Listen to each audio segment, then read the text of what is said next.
next subject is we have Yeah. a few things to talk about. At Al Hilal, All right. the team that wanted to get Oh, Mbappe puts a bid for 120 million pounds for Napoli's Victor Osimhen.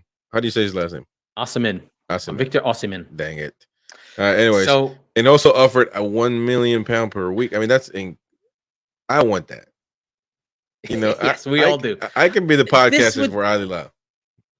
So if you listen to the Squeaky Bum Time podcast, came out today. Okay. I did about 15 minutes on why I think Saudi is good for football, and it's more of a business reason. It's one of these. I think it's a historical touchstone where the leagues in Europe will have to adapt and deal with this new thing. And there have been times in football where we've had to deal with this. We had Abramovich in 2004. We had City in 2008. We had PSG in 2010.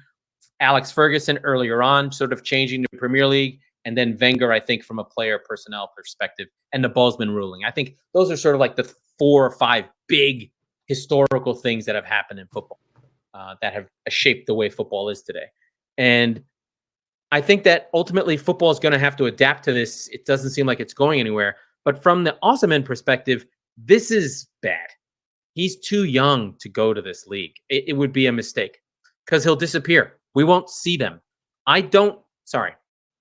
I think I said this last week, but this is going to be a test of brand loyalty, a test of fandom of younger people following players versus older people who follow clubs and leagues. For me, Manchester City could be in the 3rd division. I'm watching Manchester City. I don't Yeah. care. Kevin De Bruyne could leave. I'll shake his hand and thank him, and I don't care where he goes, and I'll stop watching. As much as I love David Silva, that did not make me watch Real Sociedad, right? As much as I love Balotelli, when he went to Liverpool, he was dead to me. Yeah. But does a Napoli fan now say, "Oh, Osimhen went to El Halil. I'm a 20-something-year-old player. Oh, I like Napoli because of him." Does he have the pull of a Ronaldo? There's very, No. very few players that are like Cristiano and Messi that they can pull their fan bases. I don't like even Benzema, I don't think has pull like that. It's very rare. There's a sort of a discriminatory thing when it comes to winning the best player in the world, because if you're not in Europe, you're not getting it. I don't care how good you are. Nope.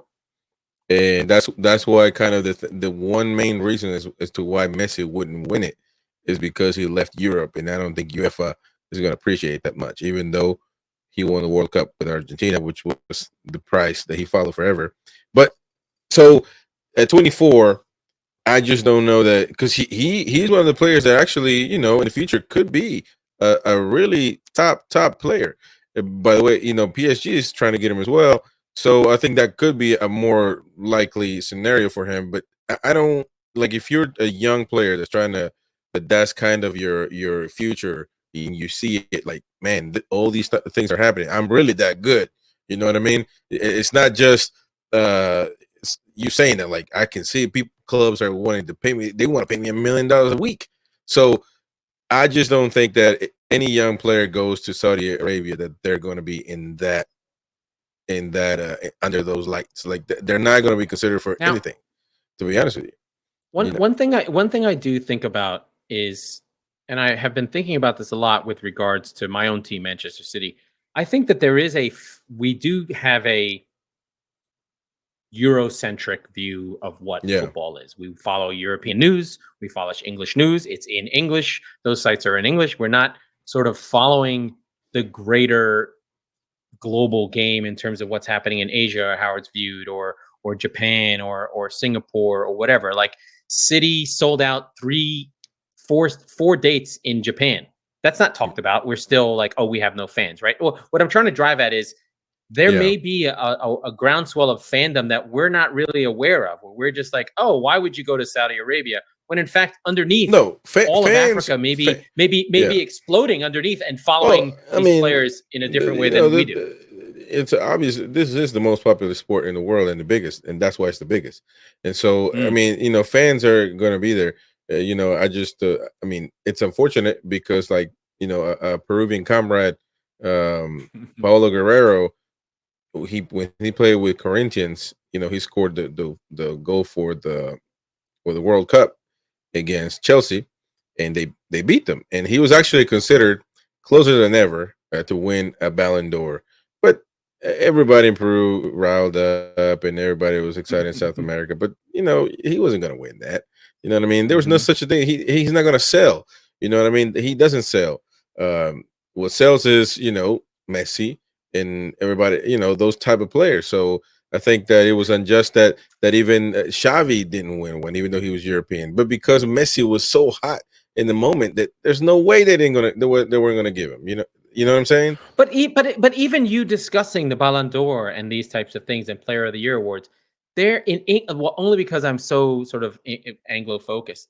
There are English football fans who think the Ballon d'Or is ridiculous. The English don't Yeah. care about this thing, right? Or the Club World Cup, the English laugh at it. The Premier League laughs at it. There are things, but they matter for other countries. What I'm driving at is like, maybe I'm not viewing this Saudi thing the way I'm having bias and I'm blind to what it really means. And I could just be thinking from a Eurocentric view or Americentric, whatever the hurdle is. But maybe Osimhen does see it as like no, this is the future. Maybe, Cristiano's not stupid, right?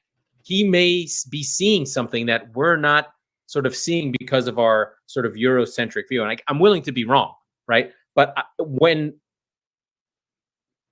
this season in the Saudi League, if it's not on Fox in the US or ESPN or Paramount Plus or something in the US or a big channel in Europe, ITV, BBC, if it's not covered, people are not. Then I'm liable to think that they're gone. They're just poof.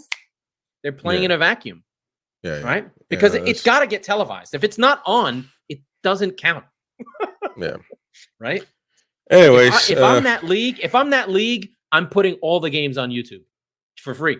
Yeah, that's because if I don't care about money. That's kind of a good point, because that's how the MLS has actually grown in popularity a little bit more. I would say that's a good strategy, because they put some of the games online on the YouTube. So if I don't have to pay for it, hey, let me give it a try. You know what I mean? Now Messi comes, and of course that's guaranteed. So that's money guaranteed. Really, you bring him in, and you get over 1 million subscribers. So yeah, I get that. But if you're just trying to grow the sport itself, try to put it on for free. I mean, give it away. People are going to watch it. Eventually, I'm telling you, they're going to see. Of course, the quality of the product has to be good at some point, or else I'm not going to watch. I'm not going to watch. Muhammad. Chris, the moments in football happen in the tournaments that matter. It won't matter if it's not the quarterfinal of the Champions League, right? That's never going to change. That's why the Super League that they try to create was cool, and it would have been, I guess, cool to see the big top clubs. But at the end of the day, the Champions League, it won't mean anything. Yeah, no, the Champions League is the Champions League, and the more years that pass, the worse is going, the harder it's going to get for other tournaments, because the history behind it is going to be. It becomes institutional. Yeah. So my thing, and so Anthony, I think if you ever want to listen to that Squeaky Bum Time thing, and I've talked about it before, I would, if I were the head of UEFA, the way I would handle this, I would make a single European league and sort of make that the league, right? So everyone starts in it, and we go pro and rel. So that means that any of the big teams, we sort of slowly but surely just make a single pyramid throughout all of Europe. Right. So then you end up with all the teams playing each other, 38 game schedule. You can keep the Champions League. Sure. Why not? You just take the winners from each one of the divisions. But that would be amazing, because then you want to talk about television rights around the world. That's a huge product. You could attack the Premier League that way. That would be that's basically what the Super League is. But it needs to have pro rel, right? So if I'm Juve, Barcelona, Real Madrid, I'm like, we're going to be in one league. English teams, you do what you want. Bundesliga, you do what you want. We're going to get all of Europe together, aside from you guys, and do a pro-rel division up and down. And Real and Barca will probably win that every year, but sometimes some weird team from Europe will win. Right. I mean, yeah, you're right. I mean, I would invite the Saudis. I'd be like, hey, you want to be in our league? Exactly. They're going to have to. Well, right now they're doing friendly matches, and that's definitely bringing fans together. Saudi against PSG, and all that sort of stuff. So, all right.